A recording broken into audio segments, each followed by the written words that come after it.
We just listen to the plant, man. When they look hungry, we feed them more, and like it's been amazing how much you can feed these plants. Like you're halfway down the road with your windows up, and you can smell weed. It's working, and I think that's a combination of working with the powders and also us getting better every year with the farm. So it's kind of those two things hand in hand of like working with our soil and then also, you know, working with the fertilizer. Hi, my name is. My name is. My name is. Hey, I'm Jesse with Exotic Matter and the Flavor Farm. I'm Joe with Exotic Matter and the Flavor Farm. So what inspired you guys to start the Flavor Farm? So this property's been in my family for like 120 years now. So we wanted to do an outdoor farm, and it's kind of hard to get a license and a place you can do it.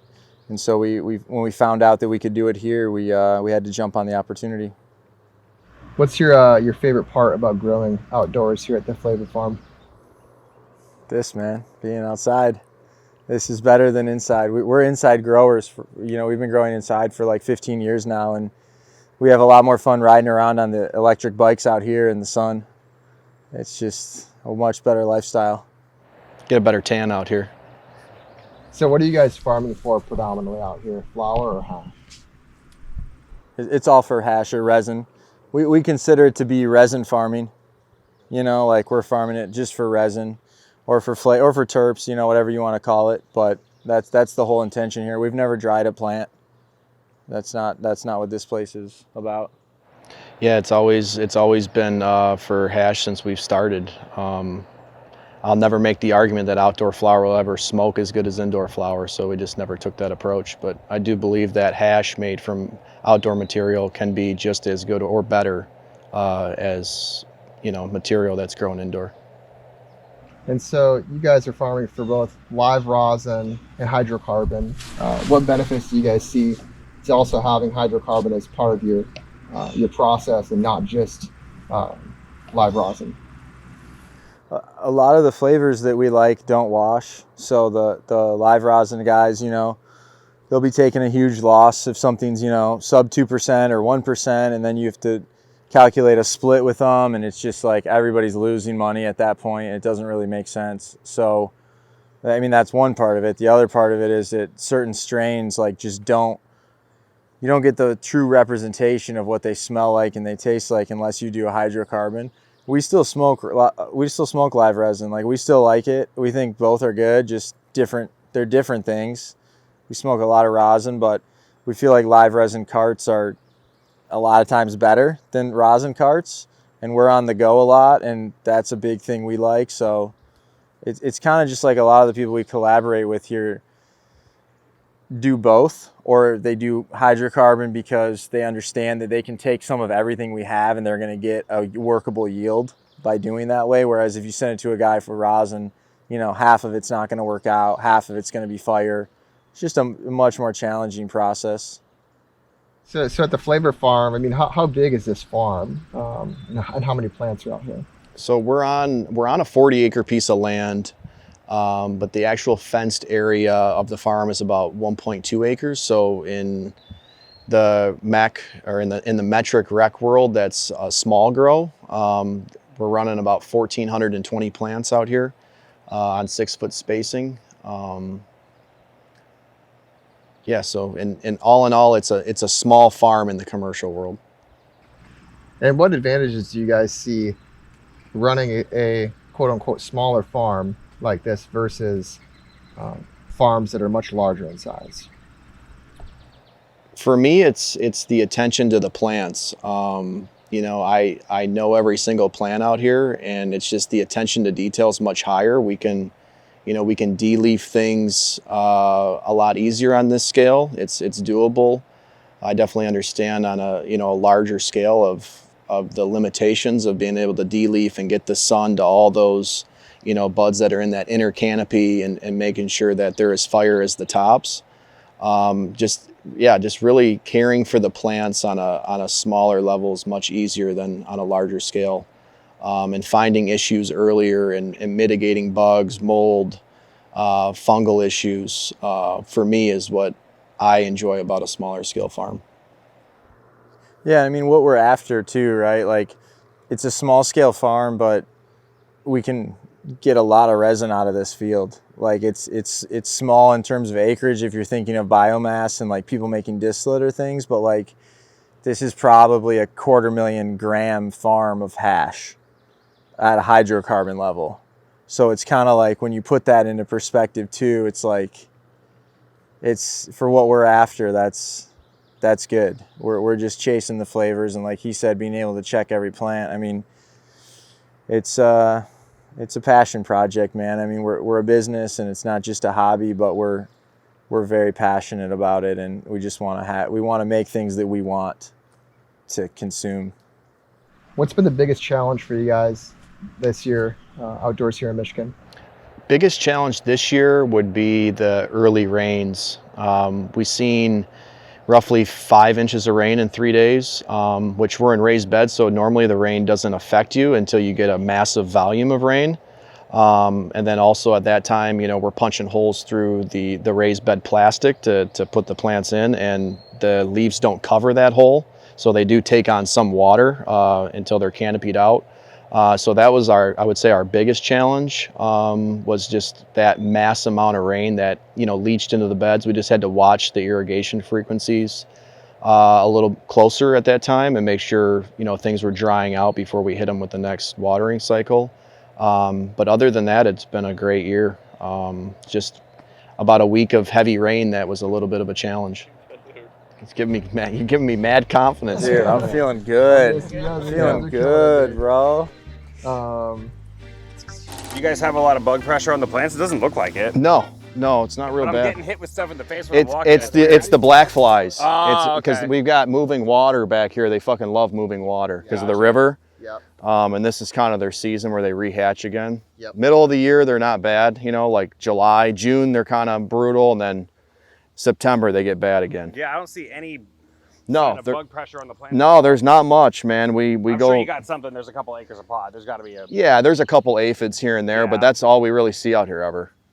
Yeah, and they're fucking easy to kill. It's crazy you know, how hit them quick with you some see- trifecta, and they're It's fucking gone. crazy to see like that road next to it that went into flower so much earlier. Yeah, that's Red Bulls there. So that was our selection. That was a compound. What's Red Bulls? It's grape gas and what's the Red Bulls? Grape gas and This looks like papaya. Oh, brother. It's compound genetics. Shit. we popped a few I don't know. packs. We of it, selected it. found No, that not one. It's Pave. done 45 inside, and out here it translates. It does the Yeah. same thing. So we just leafed these yesterday because we're gonna cut them in probably 3-4 days. They're about there. So. You guys doing any papaya? Oh yeah. Oh, yeah. We got some papaya. over We got here, some yeah. papaya crosses, some papaya. Yeah, a lot of papaya. Papaya's done so fast. I grew piles of it back in the day. Yeah, it does well for us out here, man. It's almost perfect timing. Yeah. Do you get the purple drank out here too? I do, right next to the papaya, which is fun. That thing stacks up Third so row in. fast. So hard, I'm right? loving it indoors Huh? right now. It's pretty It's not sick. real good. It's We stacking went up kind of real heavy fast. on it. We went heavy, dude, out here. You'll see it. It's jamming. Cool. Forum cookie here. Yep. You're This gonna is wash all how's trop the right form here? wash? Yeah, this is all trop. Good. Yep. I haven't washed So it what's the yet. reasoning Our behind buddy so much does a trop lot of washing. right now? So the trop, it grows really well out here. So it's resilient. So if you like, big issue in Michigan is the leaf spot or leaf septoria or downy mildew. People call it different things. This plant's super resilient, and it's a great hash plant. It dumps. Yep. People like kind of got tired of it for a while, but now no one grows it, and so Yep. now Time it's to bring it back. now it's in demand again. 100%. Yeah, it just is resilient out here, man. It's just such a happy plant. Like no matter what happens, it thrives. Yep. I forgot it was a good hasher too. Oh, it dumps. It's super dry resin. Yeah, when we got some key lime What do you guys fries, usually it's see on like just yield super for the trop? I ran disease. It's like 3.5 to 4.5, depending on if you're messing around with hydrocarbon or solventless, Yep. and how good you're processing the material. 1.5%. What would you say your it doesn't do favorite shit, and resin it's is on this hard to farm? keep What's your healthy, but it favorite stayed cultivar healthy for a lot resin longer than I on the planned on farm? it to, yeah. Top two. Yeah, I was gonna say, give me an out. So are we talking for a hydrocarbon or for solventless? Solventless. Oh man, papaya or grape pie. Which way you want to go? You guys want to go? You want to go this way? Let's go this way, and then we can circle around this other side. And then for live resin, the Red Bulls, it's super oily. So it's like sub 1% for rosin. So you can just take a bath on it. You can't do it, but like it's such a unique weird, fun terp. And you can So pull you that guys out in You guys will hydrocarbon. do some live resin too then. A lot of it. All hash. A lot of it. Okay, okay. It's a blend. Okay, for sure. Yeah, so like That's fun. Then you can really grow whatever the fuck you want. Exactly, Yeah, that's dude. awesome. Like, because a lot of these Terps rather than yields. That's it, man. Like everyone's got their preference, but like we prefer like live resin carts actually to rosin carts. Like rosin carts, we feel like make a little more sleepy. I don't think it's all the reheating. It's just my take on it, but There's so many flavors you can get out of live resin that you'll never get out of rosin, which is to me the big win. exactly, dude. There's that, and then also just the effect, like like a nice papaya live resin cart. It's just hard to beat, like for that up daytime For action. So we'll do a little of both, and it just depends too. Like if someone comes through and they're like, we collaborate with people on it, so we don't do any processing here ourselves. Yeah, So you if guys someone can rub and smell anything. comes through and that. wants to do something with it, like we're not gonna tell them don't do live resin. Like Yep. you buy the plant, dude. Like have at it. But essentially, when you pull, you've got a walk-in freezer in the barn, so you're able to freeze and preserve things for then pickup. Essentially, is that what it is? Yeah, exactly. So we'll cut plants, and they will be in the freezer within 30 minutes. Yep. And from that point on, like we're trimming them up like this, right? So pretty much anything that doesn't have sugar on it isn't getting frozen or diluting it. Yep. We try to think of it like you're gonna harvest it for rosin, and then if it goes to live resin, it's just even better. Yep. The yields are just gonna be higher. 100%. So this is the purple drink right here. These next 3 rows are the drink. Yep. This is papaya times OZ melon. And then this is the papaya right next to it. Such a beautiful plant. Like, yeah, The fuchsia. they're going ham pistils right on now, it are dude. so pretty. How do you guys feel about like the overall structure of the plants this year? I feel like last year I remember kind of checking in and seeing, I don't know, correct me if I'm wrong, like more top shoots, a lot more asymmetrical type of growth, or do you think, like, did you do anything different trellising wise, or am I? No, I know what you're saying. They're just bigger plants with beefier branches this year. Like, and I don't know exactly why. I think they're just healthier. But I'm happier with it. Yep. We have a lot more of the same size. We don't top anything out here. Everything's untopped. Yep. Just let it go. Yeah, we just let it go, man. But these are great pies. No, I think the stack though with the drip has been a lot better. I think it's lighter on nitrogen. I don't know what it is, but the stack, they're like the grapes finished at this last year, maybe not even this thick. They're definitely going to be heavier this year.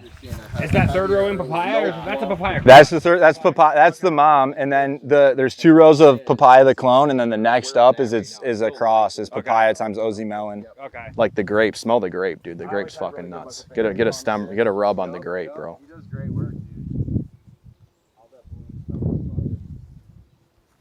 The grape is like one of the most popular ones though out here. It's just so loud and like not a lot of people grow it. I mean, I don't know anyone really growing it. I don't know. I don't grow it in California anymore even. Yeah, we've been growing it the whole time. We're kind of like genetics nerds, so we've had it for a long time, and it's just so loud, man. It's definitely bigger this year though, like the setup and everything. It's just fatter. It's how we want it. Last year, I think we were a little heavy on the nitrogen coming into flower, and it just kind of felt like it retarded the growth a little bit. It was a little tense, you know. You guys come through and harvest like the tops and get the heavy weight out of here first, or you guys do the whole plant? Whole plant. We've played with doing it like that, but from a labor standpoint, in Michigan, like we're in, like this weather is not typical. Yeah. This is like way nicer than normal. So usually with the harvest, dude, we're like in a mad dash. Yeah. It's like, oh shit, it's raining tomorrow. We need to really get this down. And so it just makes more sense with like metric and all that too. We grab the plant, we hang the whole plant. Okay. We get our weight for the state, so they're off our ass. So you literally are out here with saws, because we're out here with saws, dude. I never harvested my outdoor like that. I would just cut branches. No, we have a straight saw. What do we got? That's a replacement plant, dude. Yeah. It's a replacement. I think it's a seed plant. I think it's super boof times gelinade. The petioles being purple. You probably the super boof. It just sticks out it's funny. It just sticks out like a sore thumb right there. Yeah, I know, dude. It's raging. Dude, it's a beautiful garden. Thanks, man. Yeah, that's a gelinade seed replacement on one I lost. Yeah, we're really happy with like the color this year, and just like for us, like at this stage of flower, like you can see it's pulling like just a little bit here, like but like this is to us, like we think it's You want prime. Like draw we at the edge of like We're just riding the enough line. nitrogen at this point. correct. Yeah. Like, and last year we had like nothing but dark blue at this point, Yeah. Gotcha. which the yield last year was good and like the resin was good, but like these are just, I think they're a little terpier, and I think that this stack is undoubtedly better. 100%, So 100%. And the overall, the size of the plants, they're bigger too, for sure. These grapes were probably down. I would say they probably finished out right about here last year. Did they You go know. out at the same time last year? They went out later this year, 7 days later on the clone and 7 days later on the planting. so 2 weeks. 2 weeks later, So 2 weeks and they're later, bigger. 2 feet taller. You'd say maybe. Yeah, I'd say I'd say that's 18 about inches right. to 2 feet. Yeah. Yeah. And it's all controlled irrigation, so it's not really, I mean, yeah, it's on how intense the sun is that you get. I mean, the weather last year, we had 25 days of no rain and pure sun too, so Yep. it's like, Yep. it's not that we got more rain or less rain than last year, it's just what It's we're feeding. organic. We put a small amount of mineral salt in there to day one. I can pull the blend. I think I sent it to Travis at one point, but it's mainly like a high carbon compost blend that we throw down, and we go really heavy. Like I think we put down like 40 tons last year, and then we'll cover crop in the fall. Okay. So we're trying to build up the soil because there's like 3 things here. There's this field, which used to be crop potatoes. This was treed when we got here. Like it was scrubby, and it's all sand, like pure sand. Yeah. Yep. And then the north garden has been amended for 70 years by my grandpa, so that's like black dirt. Gotcha. So we've kind of got like 3 different things to deal with in Okay. terms of like watering frequency. Yep. And the how sand much is to amend. basically rock wool. Yeah, it's hydro. It's hydro. It's basically It's like hydro. raw. Well, and then, yeah, and come check this out. So look what we're on, right? So like it's hydro and you're basically on a raised bed. So like, Oh yeah. And even up here too, you see this big ridge. This is where the river used to run through, it was here. Yep. So this, it's like a giant step right back down So to like- the river. raised bed, the whole thing. Gotcha.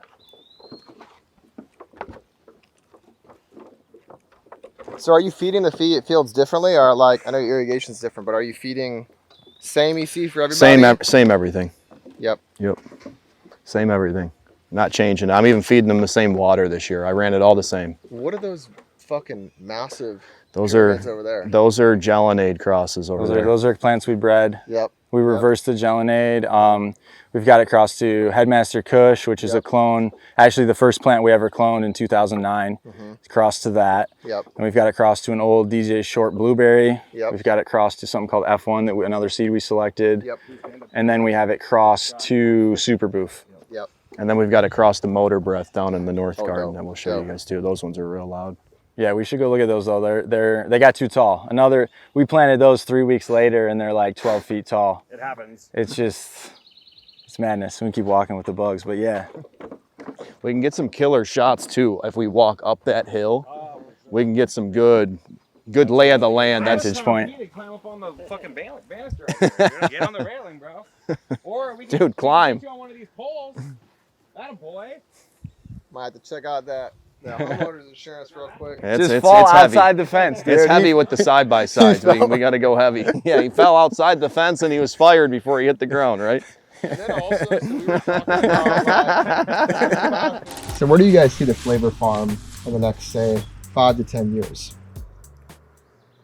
It's really just getting started, I feel like, because working outside, we have to learn the land. We have to learn what grows good out here. Like we didn't, until a couple of years ago, we had never even grown any plants outside except for like a little plant on your patio. So we're not outdoor farmers. So this whole thing has been super humbling and like, you know, a big perspective change to be outside. So I feel like in 5 to 10 years, we'll actually start to understand what grows good in our area and really works good in our like soil, and like, hey, when we planted that grape pie over here, it really did well, and over here it, you know, didn't like that soil over there. We'll finally start to understand that, and then also just all the breeding and like the strain creation and then curation that we're doing. It probably takes 10 to 15 years to like really dial that in with the land to where you have like something you created that then thumps in that area. So what you're speaking of is more of an heirloom for the region specifically. Yeah, I mean, all these plants are from all over the world, or country at least, you know, that we're growing here. And when we throw them out here, they've never grown in northern Michigan before. They're like what's this all about? So some of them do really well and other ones don't. And you have to, you have to grow it for a season and then you don't get another shot for a while to do it again. So I think we'll just keep refining it. Like our thought with this place is that we'll be doing this forever. Like we'll never really figure it out.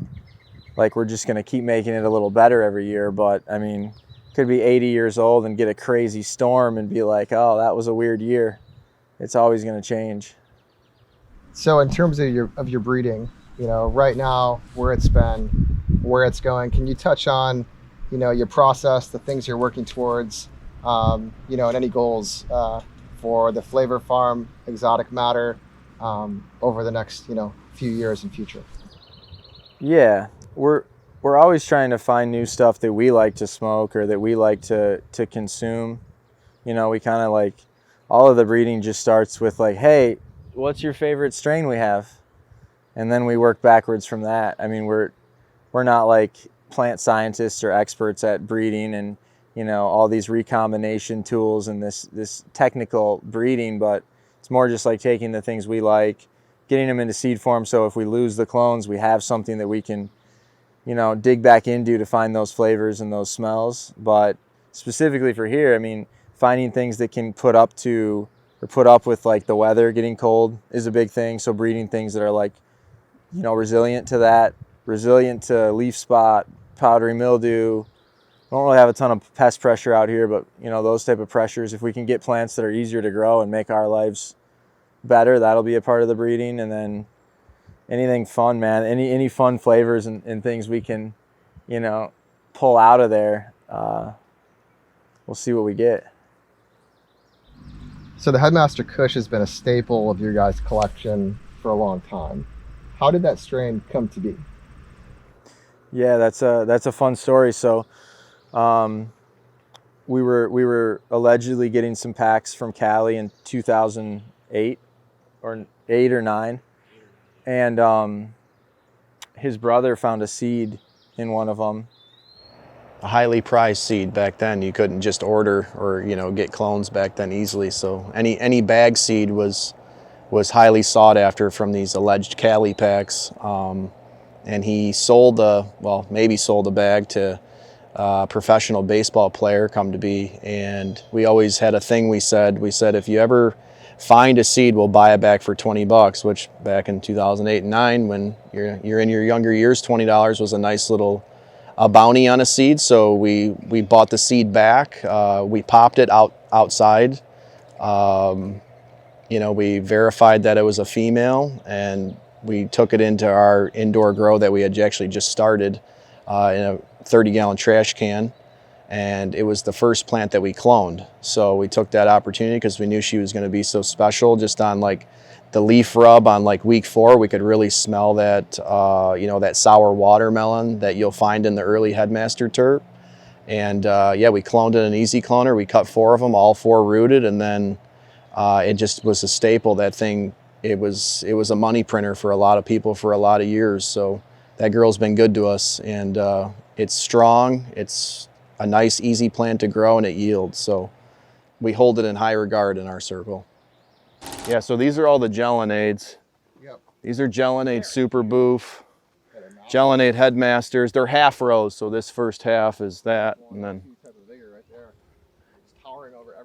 So these are planted, like I said, like a week later, even out in the field than everybody else, and it's just like gotten out of control. Some strains. It's just what it does, man. Is this where you guys blend your stocks at too? Yeah. Yep, right here. You're doing your A and your Yep, E, we're running the A, B, the C. I got to get another Yep. one of these bad boys for that, and then we're just dosatroning it in, man. Really simple setup. Super simple. Super simple. It How's comes every- out perfect. Yep. It every single time. It validates right. I set it. I go check. I bleed the ends out. I check it with the meter, and then just really, it's right to the chart. So Yep. we're feeding a little heavier than the chart, but that's just because we're outside and you're dealing with plants that are Yep. that size. So When you guys were telling me about your hot shots, you were doing at a 5 EC, I was a little nervous, but yeah. I mean, clearly they've translated into explosive growth, Yeah. And I We think- ran, no, finish please, sorry. I was going to say your medium seems like it's set up to deal with it being sandy. You know, everything rinses out. You know what I mean? So you can kind of keep it charged up and keep pushing things through. Yep. We just listen to the plant, man. When they look hungry, we feed them more, and like it's been amazing how much you can feed these plants. Like, I mean, they're Anywhere large. from 3 to 5 EC. Yep. Yep. Like, Yep. especially with a balanced diet, you know, pushing and pulling is that much easier. Yep, and then there's organics in the soil too, you know, so there's like, we're running that hybrid blend. That Synganic approach. Exactly, and that's my favorite. You can't just do it with organics. It's Agreed. just not out here. Agreed. You know, I can't speak to other farms, but at least in this soil, you can't. It's just, it's like hydro too much. It's too sandy loam. Everything washes out of it. It's really hard to retain carbon material in this soil. So dripping in is a must. Yep. In what ways does the glacial soil impact the cultivation process? The glacial soil impacts the cultivation process in a few ways. So here we're in sandy loam, so it's almost like the equivalent of growing in hydro in a way, because the soil drains so well. So irrigation, you have to modify a little bit to take care of that. So we're irrigating more frequently, and we can't irrigate too much at once because there can be a leaching process where we'll flush out some of the organics that we do lay down in the early season. So yeah, that's really what we have to watch with this soil. Awesome. How would you best describe your cultivation philosophy? The short answer is listening to the plants. But to build on that, like we add a lot of organic amendments out here. So every year we do cover crops. We do a big like custom blend that we put together with a local compost place where they do pretty much like all kinds of organic things you could add. Like we're adding things like azomite, we're adding kelp meal, we're adding all these like bone meal, blood meal, all these like kind of just custom blends of organic products and compost every year. It's kind of a proprietary blend that we've figured out because like what they recommend isn't really for cannabis, and so you kind of got to figure out what works for the plant and rock that out. But we use that along with the mineral salts. It's kind of like a 1-2 punch. We've done it actually here without any mineral salts at all, and it doesn't give the plant the fullest expression, at least not here. So we find the blend is where it's at for us. Yeah, and back to the glacial soil a little bit, it's part of the reason why we just can't run organics is everything. It doesn't really hold on to anything, so you got to have the mineral salts to backfeed anything that is getting leached to keep the plants at 100% health. It's crazy. There's no bug pressure on the plants, but these flies are crazy. They're bad today, man. I know. The plant, I mean, I guess if I could choose, I'd have it that way. I'm just glad they don't mess with the plants. No, Yeah. it's great. It's just Yeah. crazy when you're walking around. Oh, I know. They're smacking you in the face. Oh, and when they're biting, it's even wilder. Yeah, but I mean, I haven't seen any bug pressure on any plant. Yeah. They smell good. Yeah. Yeah. Yeah, so like right around here, you're getting into blueberry times Gelonade. So like this whole breeding project, we wanted to bring the Gelonade flavors onto all these things, and that's exactly the opposite of what happened. So everything we made is like the mother. So none of it's like Gelonade. The only Gelonade traits are like you get a little density from it, and you get a little bit of like earlier finish time inside, but which is great. We're not complaining, but like it's become a blessing for out here because we can run these seeds and we know they're going to be like the mom, and they're kind of like a little bit more, homogenous, I guess you could say. They're big. Yeah, they're jamming, dude. We ran the Gelonade Z cross last year, and they got this big, and they smelled straight straight Z. It What was, do you it guys was insane. get? I mean, this looks like a 5 or 7 pound plant to me.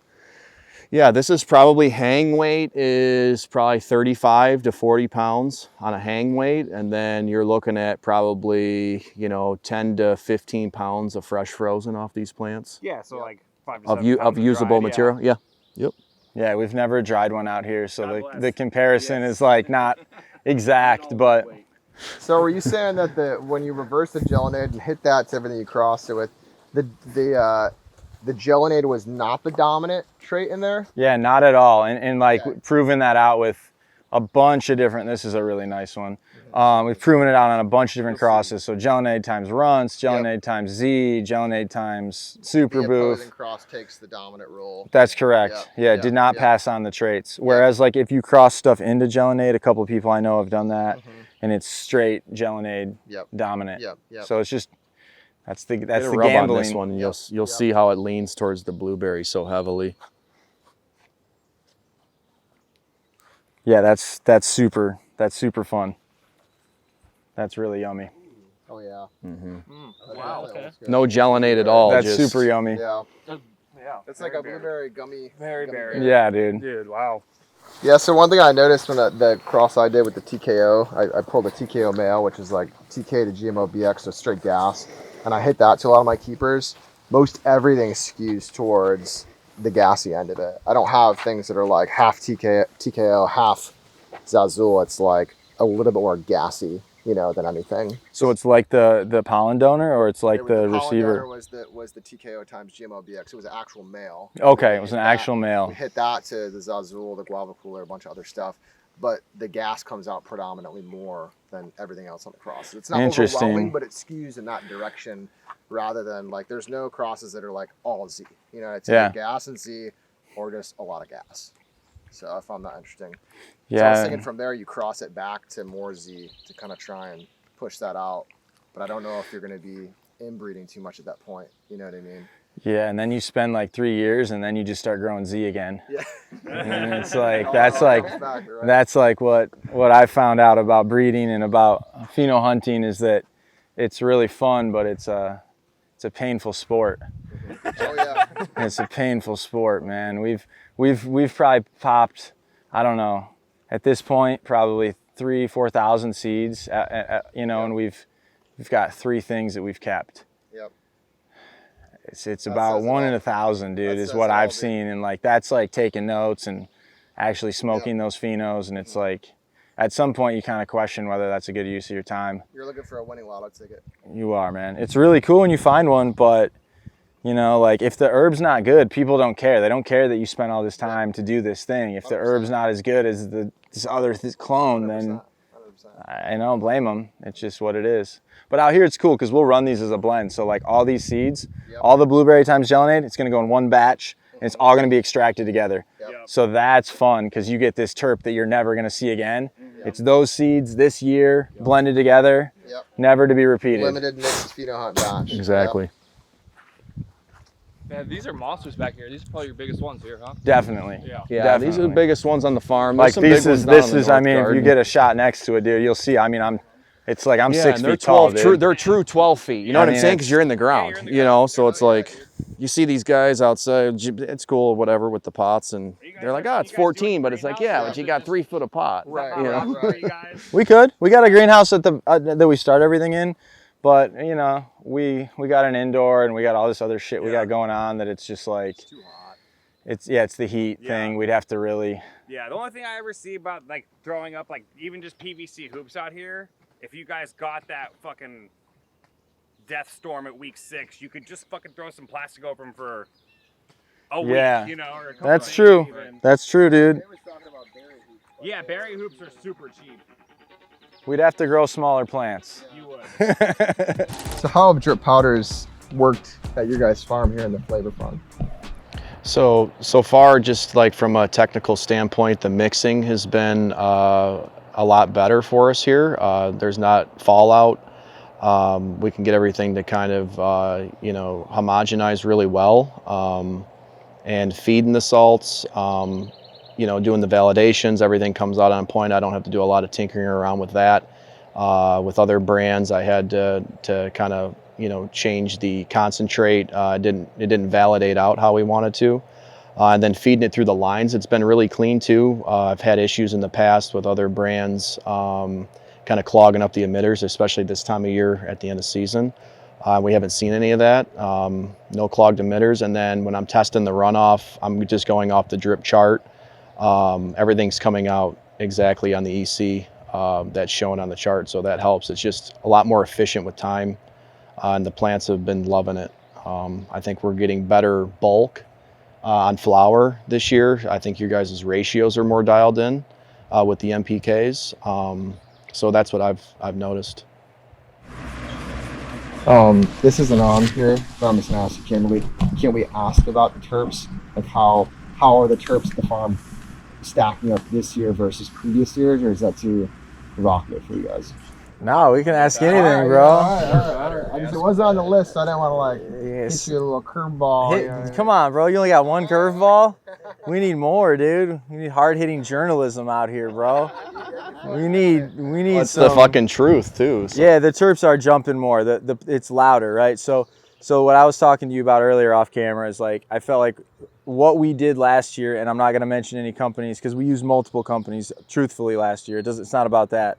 But what we did is I think we ended up with too much nitrogen in the mix, which I think was inhibiting both flower formation in early flower and was causing smaller bud set, and it was also inhibiting terpene production and kind of making plants a little bit more muted. Like they came out of that, they grew through that, but like day to day, stage to stage this year, when you walk the rows, when you pull down the road, you're halfway down the road with your windows up and you can smell weed.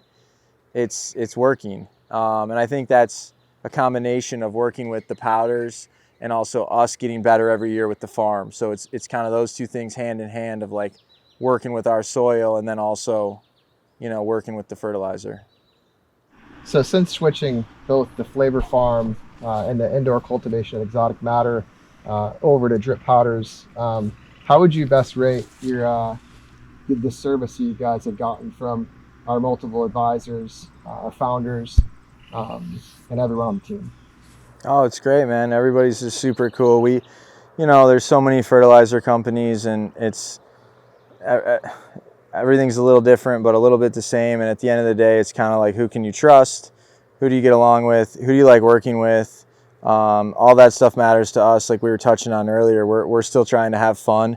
That's a big thing that like, we're trying to make sure growing weed stays fun and doesn't get too serious. So we like to work with people who we can hang out with at the same time. And that's not the service, but that's important to us. And the service has been good, man.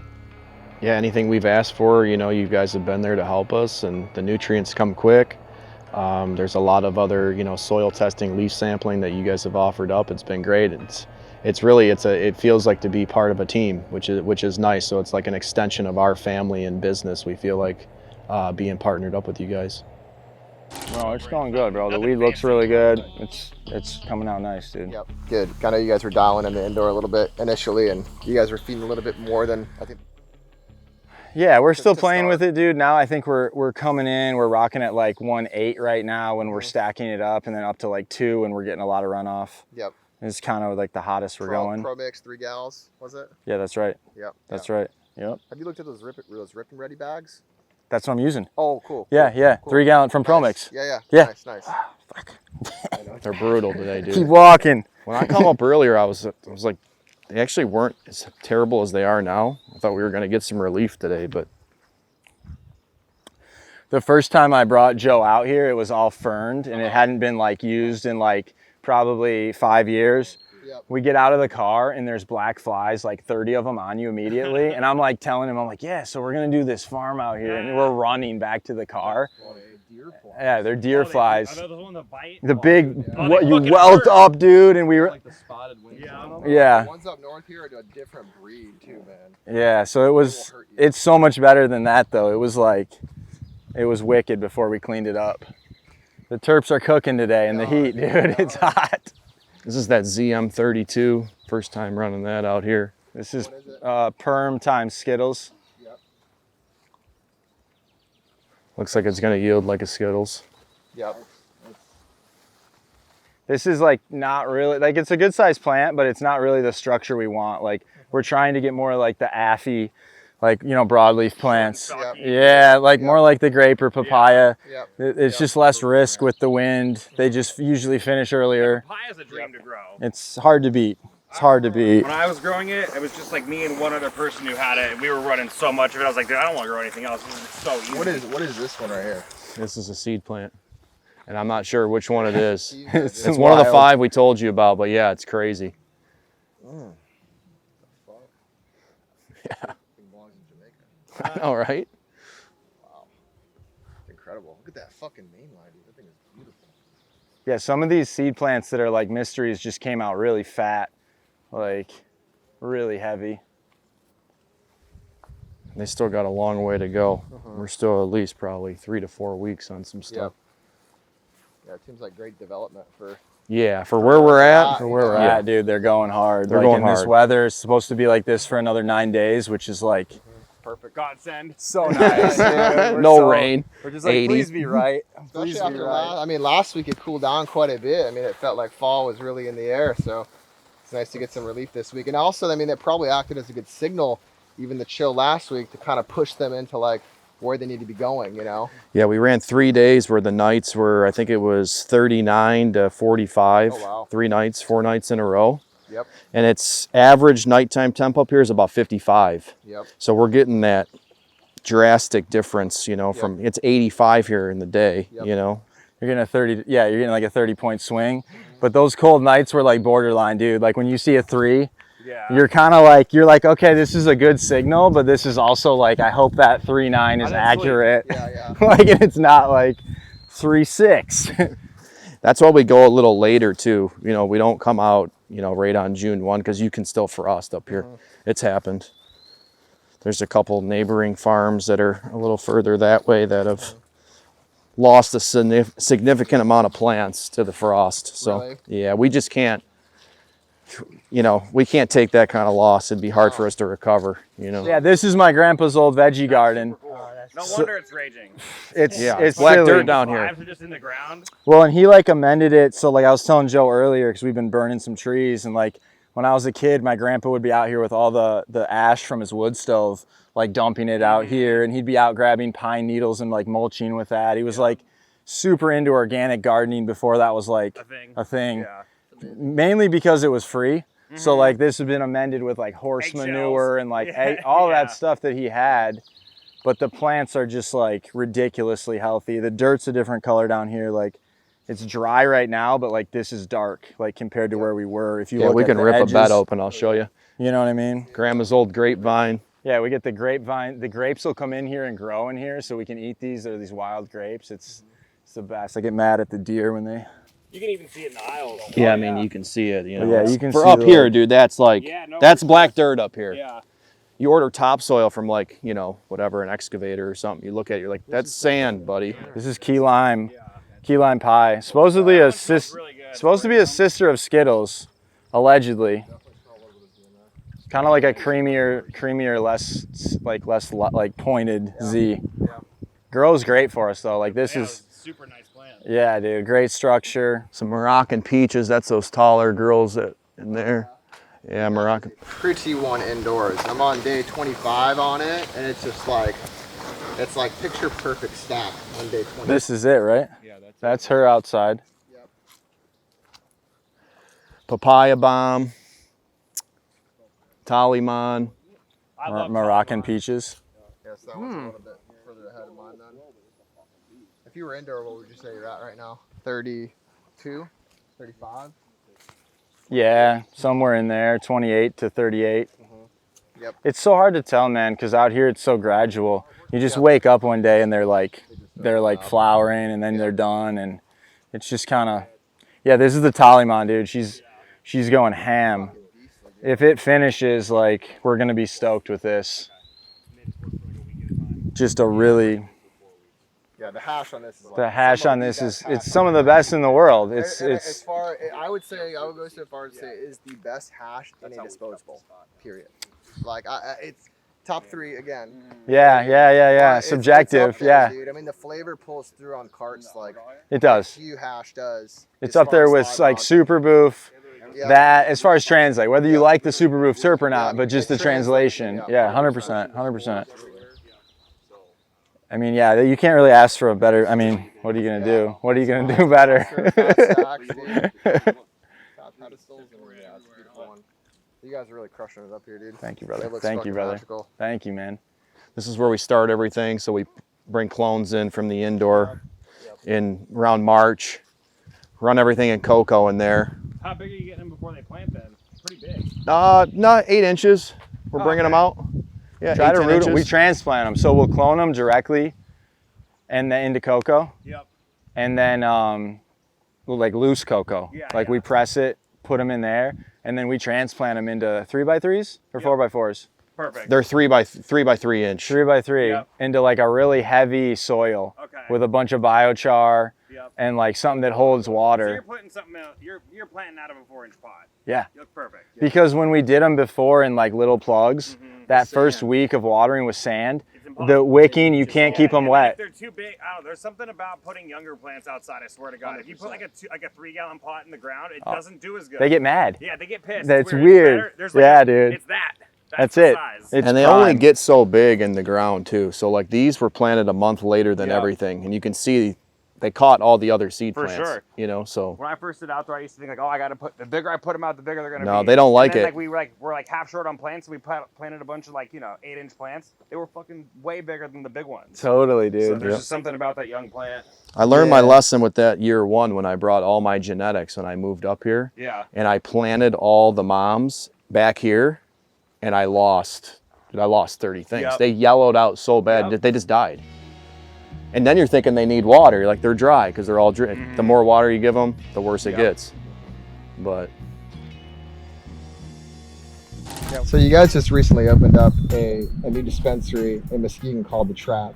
Yeah. You talked about feedback. I know you guys are in the store talking to your customers. What type of feedback are you guys getting, not only from your product, but other products on your shelf? Yeah, it's been so much fun to bud tend. I've been telling people this and they're laughing at me, but it's just a fucking blast, dude. We get up there and just, selling people a bag of weed and they're stoked. It's a lot of fun. A lot of the farmers are like, we call it like up in the hills or up in the country, like kind of isolated. And it's, what's the feedback been, man? People want to get high. That's the feedback. People want to get high when they come to the store. So a lot of people in like the weed industry are talking about this flavor and this terp and this ash and this and that. Haven't heard anybody ask me the color of the ash. I haven't heard anybody ask me the terpene percentage. I haven't heard anybody ask me the strain cross. I've heard, does it taste good? Does it get you really high? and what's the price? And what's the price?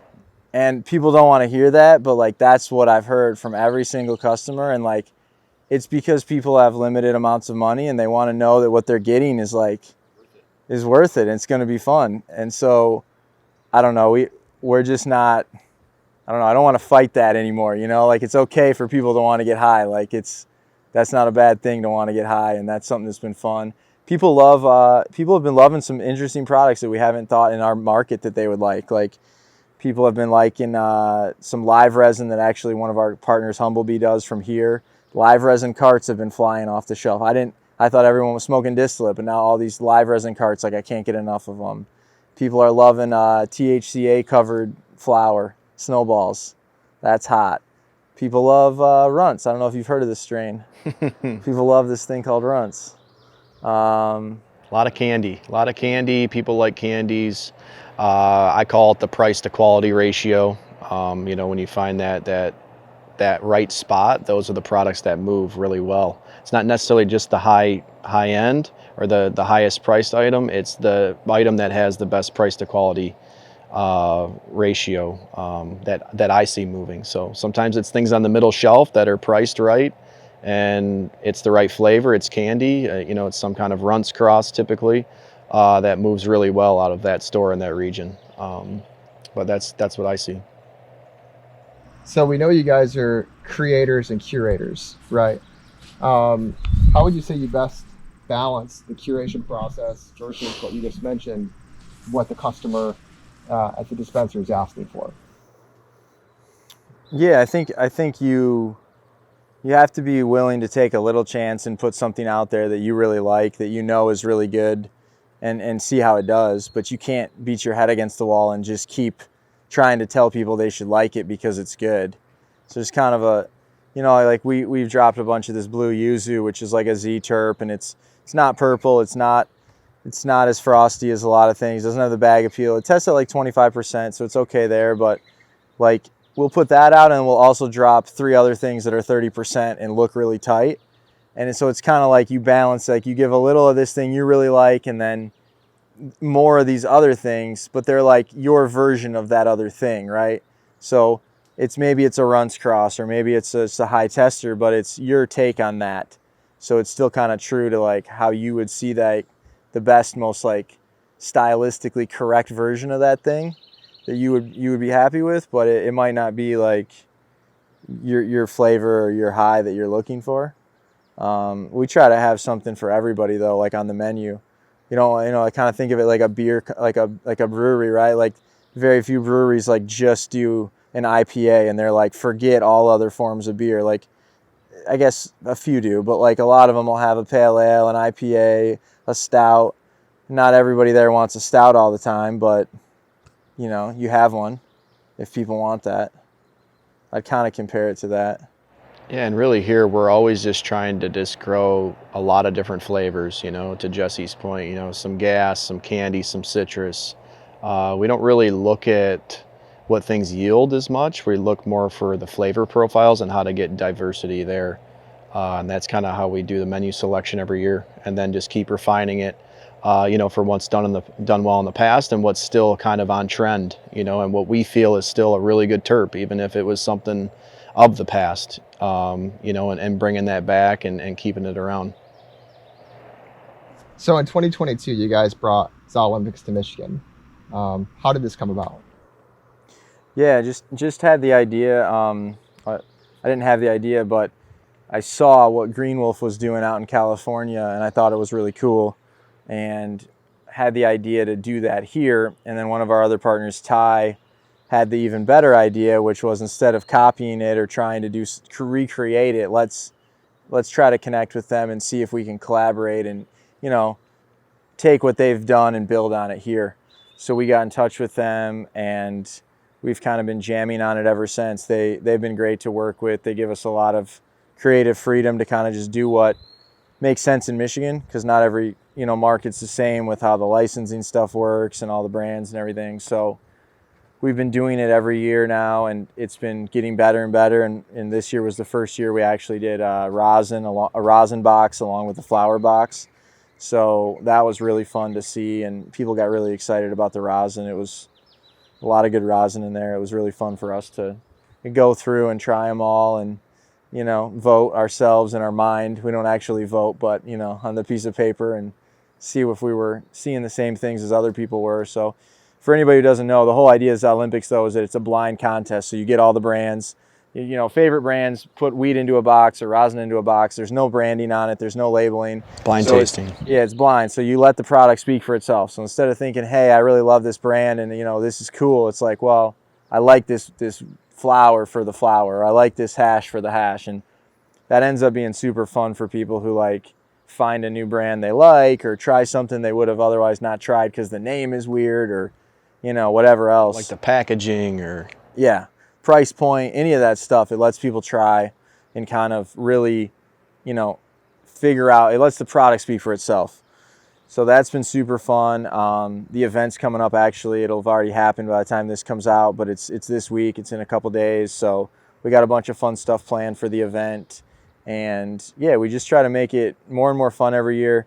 We don't compete in the event, so we put it on. We try to keep it so that it's as authentic of an event as possible. That's an almost impossible thing to do in any industry, but we try to make it to where like the brands understand that we're here to throw a good event that like lets the product represent itself, and it's not some, people have whatever. It's just, we try to make it the best event for the culture as we can. And yeah, so everyone votes, and then there's an awards ceremony. That's what's going down Thursday in Detroit. We announce the winners. Everything's free there. There's all the vendors are there set up, so you can meet the growers, you can meet the people that run these brands. Free food, free drink, music. It's just a big party. It's really fun. Drip's going to be there. We've got a little collaborative thing set up with you guys. That's going to be a fun time. Yeah, it's going to be a good party. So in terms of the rest of 2024 and into the next year, what strains or creations are you guys most excited about, in the coming year? So this year, and for the outdoor at least, there's a lot of strains out there I'm excited about. some we've created. The Gelinade blueberry, which is a DJ Short blueberry. There's some really loud smelling ones up there that are very blueberry leaning, which is a terp I don't feel like you find in the market anymore. There's some Forum Cookie up there, which is another lost terp. A Trinity OG that's smelling really candy OG, which I prefer, versus kind of the pine OG that you see around. There's a lot of papaya crosses, the original papaya itself, which has won some awards on its own, that we've also won with Humblebee. There's some Z crosses out there, which is my favorite terp, so I'm super excited about those down in the North Garden. But yeah.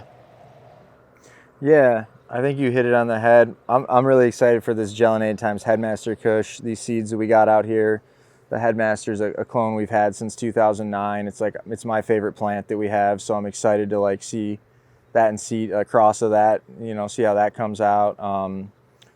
And then yeah, the papaya I'm really excited about as well. We're going to be working with Humblebee, Element, and Light Sky Farms on a lot of these products. Probably a couple other ones to be announced later on, but those are kind of going to be our collaborators this year. So they're going to be actually making the extracts from these plants, and yeah, we're excited to see what they come up with. I mean, what's been the most rewarding aspect for you guys, in your last few years in the cannabis industry and your accomplishments? What's been the most rewarding for you?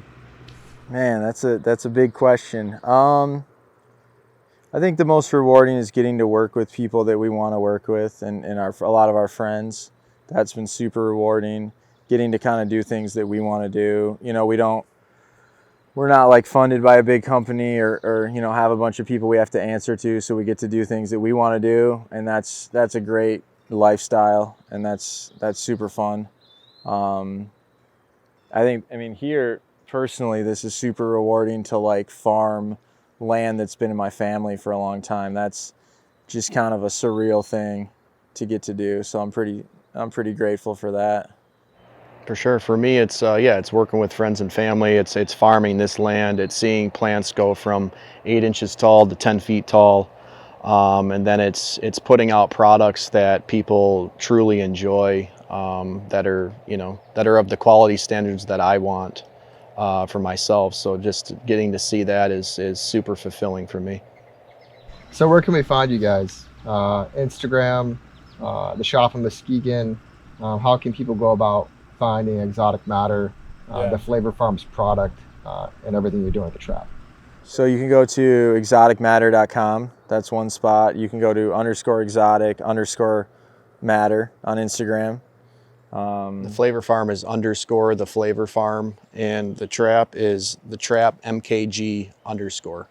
Yeah, the trap's our retail store located in Muskegon, Michigan.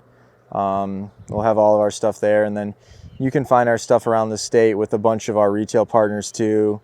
We got people like Herbology, House of Dank, Quality Roots, just to name a few. Sorry to everybody else, but yeah, we're all over the state. Cool. How do we feel? Good. Closing statements. Thank yous. Anything like that? Yeah, thanks to you guys for it's the Drip team for believing in what we're doing and being willing to partner. We appreciate you guys.